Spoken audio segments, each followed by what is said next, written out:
Admittedly, after the win and the cash prize, been swimming in guilt from the minute I capsized. Sticking in the river where I didn't get baptized. Mistakes happen and I figured that that's life.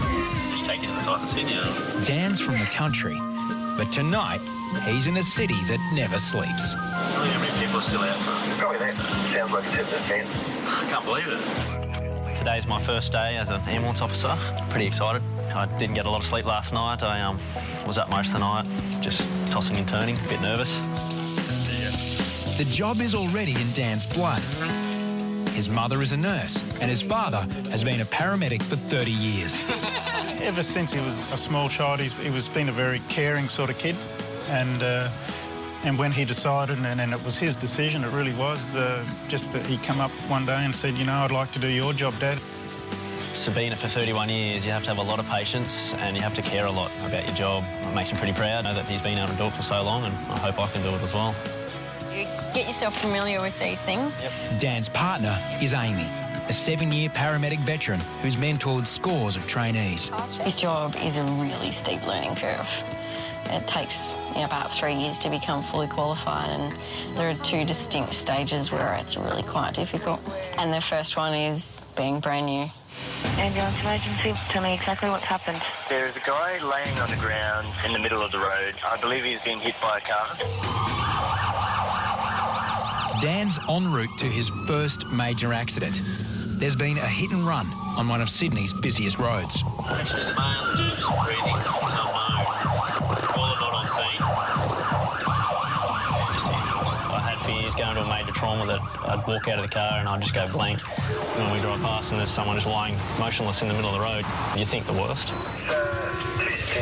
It's raining, they're in the middle of the street. We want to collar them on the bed, get them in the car. Witnesses say the 25-year-old victim was struck by the first car, then a second car ran right over him. Both drivers kept going. My name's Amy and Dan is here as well. We're paramedics. I'll tell you how it happened. You were walking, were you, mate? Yeah. Walking along the road. Where have you got pain? In here. Where else?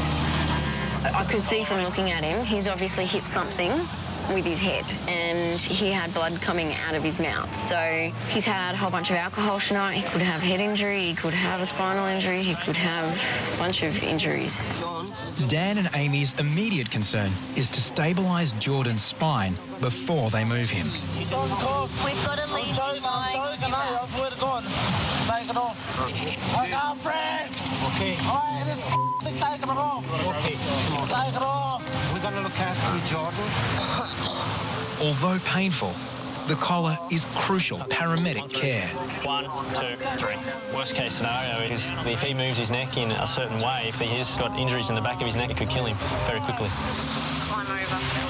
With a major trauma, when you're still pretty new in the job, even the basics can go out the window. You get a bit flustered and, not sure what to do. I just need to take your blood pressure on this arm, mate. Dan was really good. He just started to do everything himself, and he just gets in and does it. We're at hospital now, okay? So we're going to get you in there and get seen as soon as possible, okay? Because you're joking, I can't breathe. I know. I can't breathe if you just lose my You'll be right, Jordan. Just hold on for us. That's my first major trauma. For me, that job felt like it only went for a few minutes, but it went for quite a while. The fact that they didn't stop is quite disturbing, I suppose. Who wouldn't stop when you hit someone? Of course you're going to stop. The fact you can stop, pull over, see how severe it is, and render assistance if you can, could save his life. The double hit and run left Jordan with a fractured rib and shoulder, bruised heart, collapsed lungs, and brain injuries.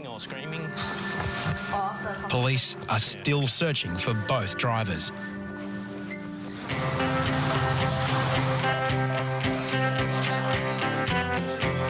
At college, 50 students have just started their journey to become paramedics. We're on the way. Woo! They'll have to make it through college, then 3 years on-road training to become fully qualified paramedics. Tom, I'm Ray from the ambulance service, and this is Blake. Oh, how you going, mate? We're here to help you today. What's happened? Oh, car hit me. Car hit you? Okay, just 1 sec. I'm just going to take some observations. Today's lesson is Paramedic 101. how to assess a patient. Anyone who calls 000 will need to undergo a patient assessment. It is arguably our most important skill. Can you get me a pedal pulse? Yep, not a worry. His BP's 120 on 70. Former fireman Rayner is paired up with former lifesaver Blake Field. One of the hardest things for me is going to be adapting from wearing a pair of board shorts and a polo shirt with no shoes to wearing a business shirt, pants, socks and a big pair of boots. Pretty suave, minus the shoes. That's the way I like it. Okay, Blake, what's his odds? Well, I don't know whether it's too noisy or whether I was just doing it in the wrong spot, but I just couldn't hear anything. I thought it might have been noise in the room. But noise isn't the problem. Blake has made a basic mistake. Was it on the wrong hole? My stethoscope was on the wrong settings, and I might as well have been putting my ear up to his chest. Misusing a stethoscope is one thing. The two rookies have made a far more dangerous error. We didn't do any spinal management. We didn't support his head. So, yeah, that's pretty crucial thing to miss. If this was for real, Rayner and Blake could have just made their patient a paraplegic. Mistakes like these could cost them their careers. They really need to concentrate. With the observation skills, if they're not getting those, there's a chance that they may not go out on road. But being a paramedic requires much more than advanced clinical knowledge. To be a paramedic, you have to love people. You have to love dealing with all different sorts. You have to be prepared to accept anyone and everyone and accept the beauty and the diversity of human beings, because you see everyone. You really see everyone. It's 8 p.m. in Sydney's King's Cross. Just look out for a cop car, mate. A man has called 000, saying he's been forced to swallow a snake. 25-year-old trainee John is heading into the unknown. Oh, there's the cop car. Good to be arrested. It's quite a lot of cops here at the moment, and apparently we've got a male patient of unknown age who's got some sort of acute mental health problems, so we're going to go over and suss it out. Yeah. It's John's first encounter with a psychotic patient. Yeah. I've never seen someone with this kind of level of psychosis. He seems pretty out of control. Yeah.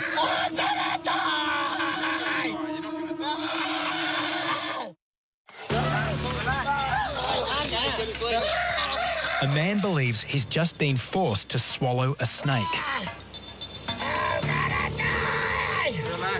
He believes someone's poisoned him and put a snake inside him, so he's obviously quite delusional and sort of quite detached from reality. Police restrain the man so paramedics can safely treat him. It's the first psychotic attack trainee John has ever seen. To see someone in that kind of state, it's a pretty confronting image.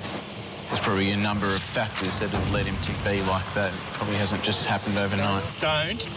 I knew I was right. Mate, we're just going to give you something that's going to make you feel a bit more relaxed, OK?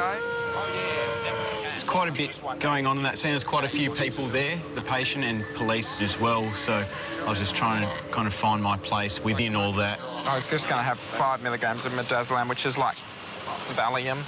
Yeah, no resource. Just nice and relaxed with that arm, pal. It's all right. You're all right. You're OK. That's all, mate. Mate, have you had any drugs tonight at all? Have you had any ice or anything? Pulse 140, Sats 97. With the man's pulse double what it would be at rest, Jordan suspects the psychosis has been triggered by something else. He perhaps could have taken ice. His heart rate's very high, or perhaps speed or something like that, some sort of stimulant. He denies taking anything, but it could just be associated with his acute psychosis. The man urgently needs high-level psychiatric care. I'm just putting a strap on your arm, OK? All this is so that we can transport you to hospital safely, because you're pretty upset by what's going on tonight. The methods we use are about preserving the patient's dignity as much as possible. All right, mate, lie flat on here. We could have had him handcuffed and put him in the back of the ambulance with 4 coppers holding him down, but that's not very dignified. It doesn't really serve him well or his current condition. Few bumps, mate. I've never seen someone with this kind of level of psychosis. He seems pretty out of control, so I'm get him up to hospital. 30% of all paramedic call-outs involve some form of mental illness. Are you on any regular medicines? Carrots. Carrots? And what else? Broccoli. Broccoli, what else? By the sounds of things, he's probably not compliant with his medications, and that's more than likely that tonight's sort of psychotic episode was a consequence of that. I've learnt from that situation just to keep calm. I mean, there's no point kind of getting all worked up and panicking, and just being able to keep a straight head and do your job properly, I suppose, and not let it kind of play too much on your mind. We talked a little bit the last couple of days about some violent situations and aggressive situations you get into. At Paramedic College, dealing with uncooperative, drug or alcohol-affected patients was core training for John and former vet assistant Jenna. You will become experts in people's body language very, very fast. OK, and your training officers, your mentors, will be able to pick up quite quickly whether people are agitated and upset.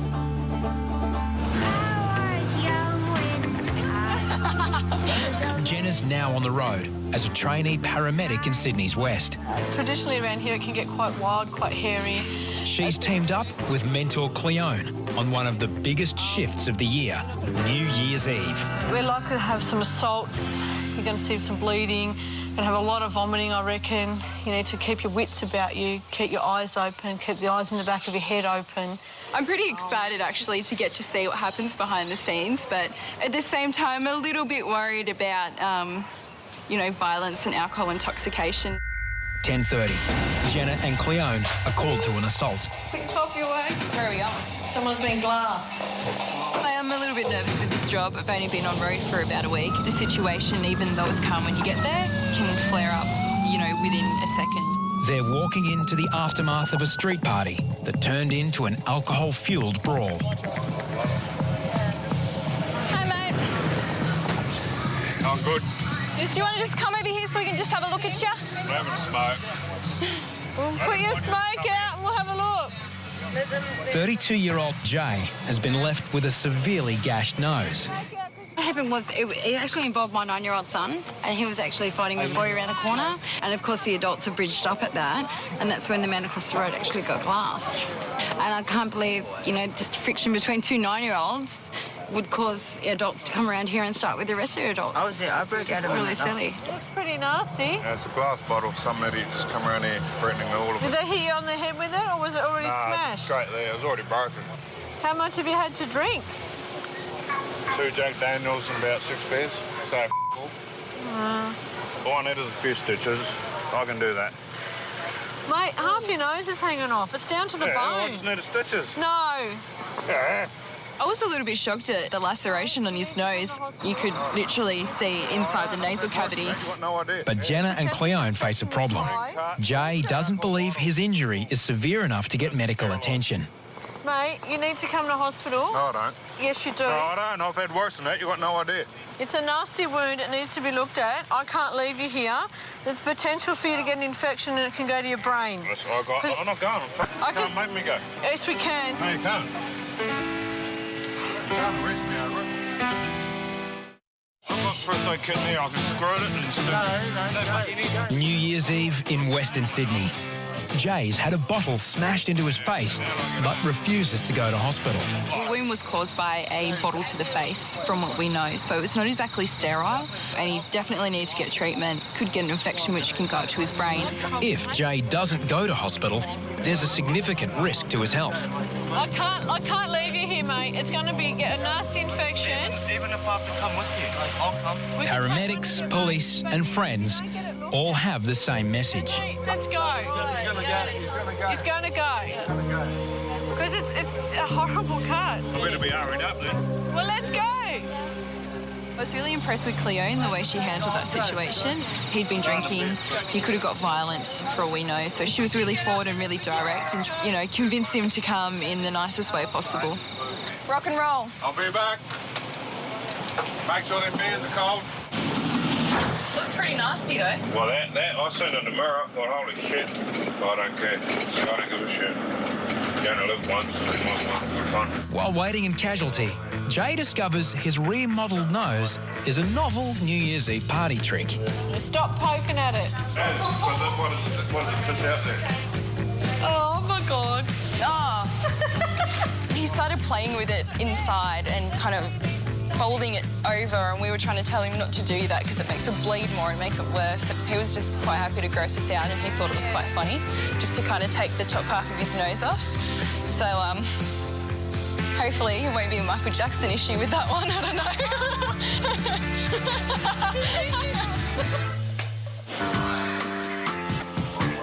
know. In Sydney City, trainee Dan and his mentor Amy have just returned from a hit and run. Now, country boy Dan heads into Sydney's notorious King's Cross for the very first time.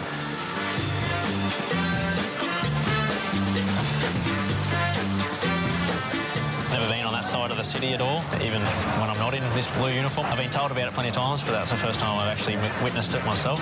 It's Drag for $1 night at the Arc nightclub. Please give up for the fantastic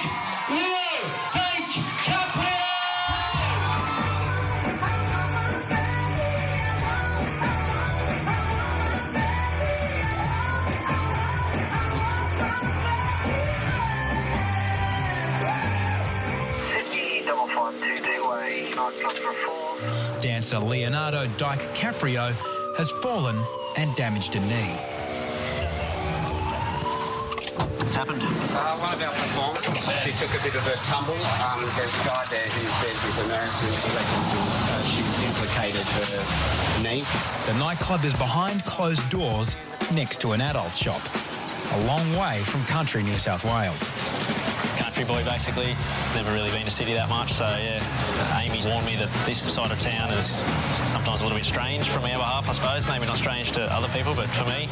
So we knew it was going to be interesting to start with when we're walking down the back entrance to the club, and there's lots of people standing around, and we had to walk through them all.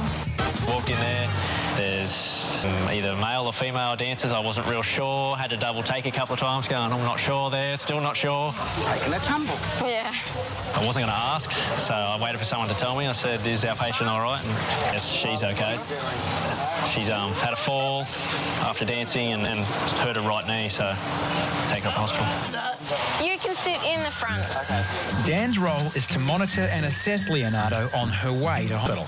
How's that pain now that you stop moving around? This feels amazing. It's good stuff, isn't it? The green whistle provides immediate pain relief with interesting side effects. The best show of my life. Just explain to me again, because I couldn't really hear that much of that. Kind of did like a pelvic movement to the right, and then as I did that, my knee just gave way. Whoever was standing behind me got a nice view of my butt. Nice. She did do it. Apparently, as of the 1st of the 12th, 2012, the astrological signs are going to change because the star alignment is different. But apparently, the 21st of the 12th, 2012, we're all going to die anyway. So, who cares? She was stable, so that was good on our side of things, but there was some pretty loopy conversations in the back there. I'd just go along with it, and it was quite funny, I suppose. Do you reckon the ice has done anything for you? I think this little green friend of mine has. That's done the trick? Leonardo only suffered minor ligament damage, but one issue needed closer examination. Apparently, your signs are all changing next year, and no idea exactly what happens. Do you stay the same one that you were born with, or do you change over? I don't know.